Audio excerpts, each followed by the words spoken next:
Friends, welcome back to your study with smart brain. Friends, आज की इस video में मैं लेके आई हूँ क्लास 7 ज्योग्राफी एनसीईआरटी, जो कि आज हम लोग पढ़ेंगे अध्याय 2 हमारी पृथ्वी के अंदर। तो चलिए शुरू करते हैं। हमारी पृथ्वी एक गतिशील ग्रह है। तो हमारी पृथ्वी क्या है? तो एक गतिशील ग्रह है। इसके अंदर एवं बाहर निरंतर परिवर्तन होता है। तो पृथ्वी के अंदर और बाहर जो है ना, हमेशा जो है ना परिवर्तन होते रहती है। अब देखेंगे पृथ्वी के आंतरिक भाग। तो यह एक प्याज की तरह पृथ्वी भी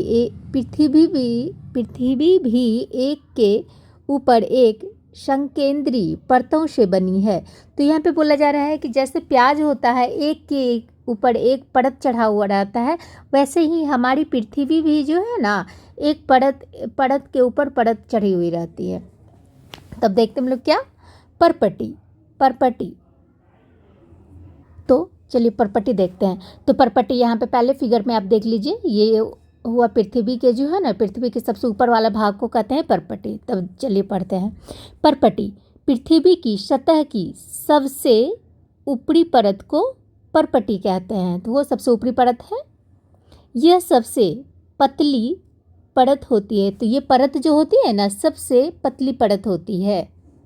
यह महाद्वीपीय संहति में 35 किलोमीटर, समुद्री सतह से 5 किलोमीटर तक है।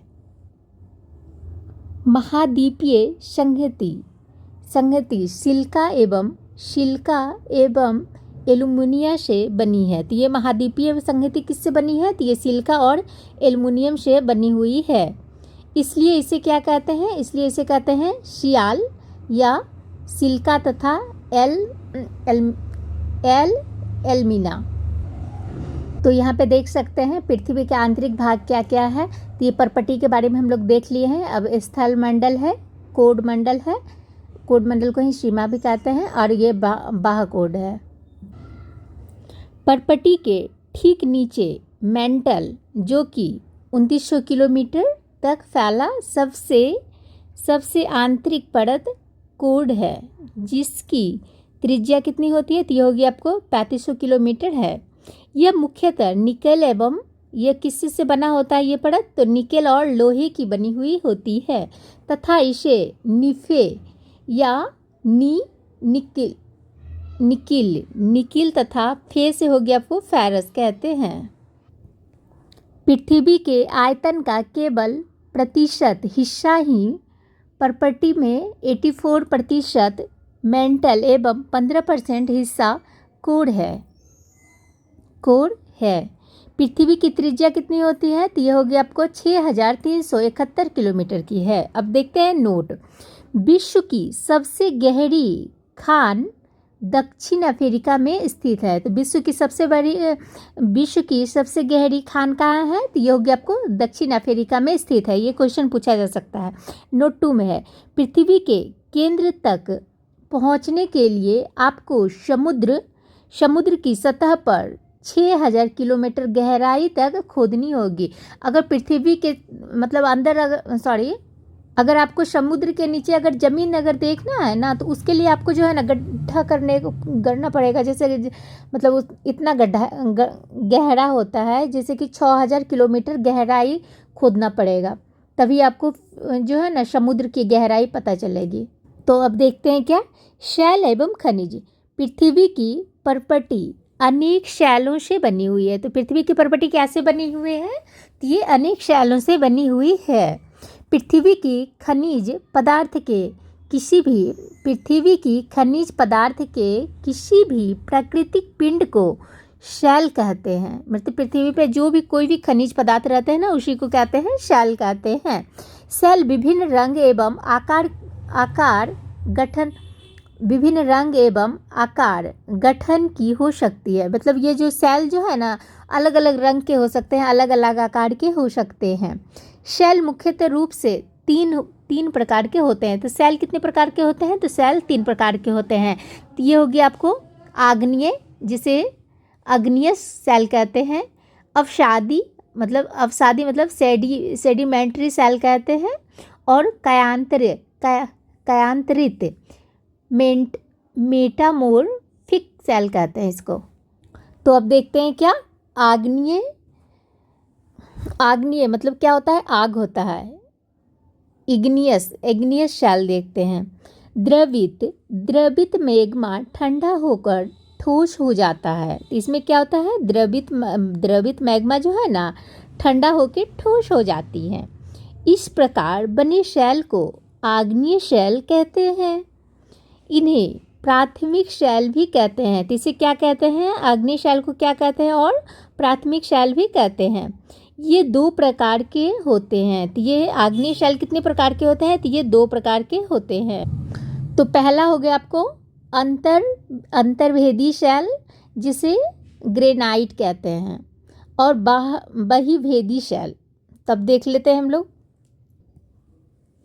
आग की तरह लाल द्रवित मैग्मा ही लावा है जो पृथ्वी के आंतरिक भाग से निकलकर सतह पर आता है। जब द्रवित लावा पृथ्वी की सतह पर आता है, यह तेजी से ठंडा होकर ठोस बन जाता है।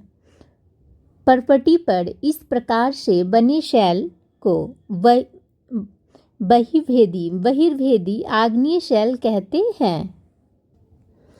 इसकी संरचना बहुत महीन दानों वाली होती है। उदाहरण के लिए देख लेते हैं, बेसाल्ट दक्कन का पठार बेसाल्ट शैलों से ही बना है। इस प्रकार बने ठोस शैलों को अंतर्भेदी आग्नेय शेल कहते हैं। धीरे धीरे ठंडा होने के कारण ये बड़े दानों का रूप ले लेते हैं। ग्रेनाइट ऐसे ही शेल का एक उदाहरण है। मसालों तथा दानों का चूर्ण बनाने जिन अपघर्षण पत्थरों का उपयोग होता है। मसालों तथा दानों को जो है ना चूर्ण बनाने के लिए जिन अपघर्षण पत्थरों का उपयोग होता है उसी। तो अब देखते हैं हम लोग क्या, अवसादी या सेडिमेंट्री सेल। ये सेल जो है ना लुढ़ककर चटककर अवसादी सेल जो है ना, ये सेल लुढ़ककर चटककर तथा एक दूसरे से टकराकर छोटे छोटे टुकड़ों में टूट जाती है। इस छोटी कणों को अवसादी कहते हैं। ये अवसादी हवा जल आदि के द्वारा एक स्थान से दूसरे स्थान पर पहुंचकर जमा कर दिया जाता है। अवसाद दबकर एवं कठोर होकर शेल की परत बनाते हैं। इस शेल को अवसादी कहते हैं। अब एग्जाम्पल देखते हैं, जैसे कि हो गया आपको बलुआ पत्थर रेत के दानों से बना। रेत के दानों से बना। बलुआ पत्थर किससे बना है, तो रेत के दानों से बना है।